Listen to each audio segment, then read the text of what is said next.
Maraming nagtatanong kung tumaba ba daw ako. Kasi ang mukha ko ay parang parang moon face na ako, or parang itlog na bilog.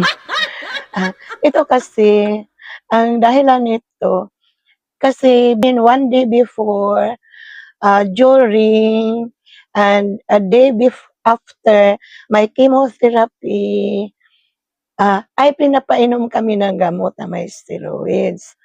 Ang ito kasi ang effect ng steroids, parang lumalaki ang mukha.